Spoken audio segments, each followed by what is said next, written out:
அனைவருக்கும் வணக்கம். இந்த வீடியோவில் என்ன பார்க்க போறோம்னா, ₹1,00,00,000 வந்து சேமிக்கிற வழிமுறையை பற்றி தான் பார்க்க போகிறோம். ₹1,00,00,000 என்பது பலருக்கும் ஒரு வாழ்நாள் கனவு. ஆனால் சரியான நிதி திட்டமிடல், ஒழுக்கம் மற்றும் பொறுமை இருந்தால் தான் இது சாத்தியம். 1,00,00,000 எட்டுவதற்கான வழிகளை பற்றி பார்க்கலாம். முதலீட்டுக்கான அளவை வந்து தீர்மானிக்கணும். ஏன்னா நீங்கள் எவ்வளோ சீக்கிரம் முதலீடு செய்ய தொடங்குறீங்களோ அவ்வளோ சுலபம். இதுக்கு கூட்டு வட்டி ஒரு முக்கிய காரணி. ஏன்னா 20 வயதில் நீங்கள் தொடங்கினா மாதம் சிறிய தொகையை முதலீடு செய்தாலே போதும். 40 வயதை தொடங்கினா முதலீடு தொகையை கணிசமாக உயர்த்த வேண்டியது இருக்கும். சரியான முதலீடு திட்டத்தை தேர்ந்தெடுக்கணும். வெறும் சேமிப்பு கணக்கு பணத்தை வைப்பதன் மூலம் ₹1,00,00,000 எட்டுவது கடினம்.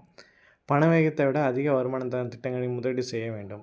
அதாவது பங்குச்சந்தையில் முதலீடு செஞ்சால் 12லேருந்து 15% வரை வட்டி விகிதம் கிடைக்கும். ஆனால் அது ரிஸ்க் அதிகம். மியூச்சுவல் ஃபண்டில் முதலீடு செய்தால் 12லேருந்து 14% வரை கிடைக்கும். ரிஸ்க் மீடியம் ரிஸ்க் தான். பிபிஎஃப் விட 7.1%, தங்கம் கோல்டு இல்லாட்டி 7 கோல்டு பாண்டில் 8-10% வட்டி கிடைக்கும். நிலம் ரியல் எஸ்டேட் இடம் பொறுத்து மாறப்படும். அடுத்து எஸ்ஐபியில் முதலீடு பண்ணும்போது மாதம் ஒரு குறிப்பிட்ட தொகையை மியூச்சுவல் ஃபண்டில் முதலீடு செய்வது ₹1,00,00,000 எட்ட சிறந்த வழி. உதாரணமாக 12% வருமானம் தர நிதின்னு வச்சுக்கிட்டா 15 வருஷத்தில் ₹1,00,00,000 பண்ணோன்னா மாதம் 20,000 முதலீடு செஞ்சால் போதும். 20 வருஷத்தில் ₹1,00,00,000 பண்ணணுன்னா மாதம் 10,000 முதலீடு செய்யணும். அதுவே 25 வருஷத்தில் ₹1,00,00,000 பண்ணணுன்னா மாதம் ₹5,300 முதலீடு செஞ்சாலே போதும்.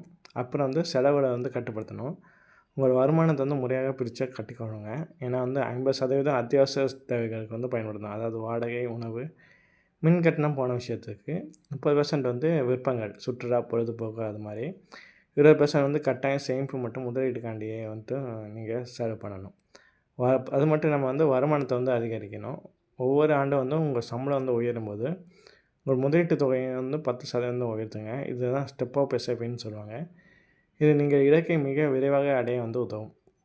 அடுத்து எமர்ஜென்சி ஃபண்ட். முதலீட்டை தொடங்கும் முன் உங்களோட 6 மாத செலவிற்கு தேவையான பணத்தை ஒரு வங்கி கணக்கில் தனியாக வச்சுக்கோங்க. இது மருத்துவ செலவு அல்லது வேலை இழப்பு போன்ற நேரங்களில் உங்கள் நீண்ட கால முதலீட்டை தொடரக்கு உதவும். அடுத்து கடைப்பிடிக்க வேண்டிய முக்கிய விதிகள் என்னென்னா, கடன் வடை வேண்டாம். தேவையற்ற கிரெடிட் கார்டு, கடன்கள் மற்றும் தனிநபர் கடன்கள் தவிர்க்கவும். கடனுக்கான வட்டியை உங்கள் சேமிப்பை அழித்துவிடும். அடுத்து காப்பீடு அவசியம். உங்களுக்கும் உங்கள் குடும்பத்துக்கும் முறையான டேர்ம் இன்சூரன்ஸ், ஹெல்த் இன்சூரன்ஸ் எடுத்துக்கொள்வது சேமிப்பை பாதுகாக்கும். அடுத்து சந்தை இறங்கும் போது பயந்து பணத்தை எடுக்கக்கூடாது. நீண்ட கால முதலீடு மட்டுமே பெரிய லாபத்தை தரும். ₹1,00,00,000 என்பது வெறும் இலக்கில்லை, அது உங்கள் பொறுமையோட பலன். இன்று ஒரு சிறு தொகையுடன் உங்கள் பயணத்தை தொடங்க. நன்றி.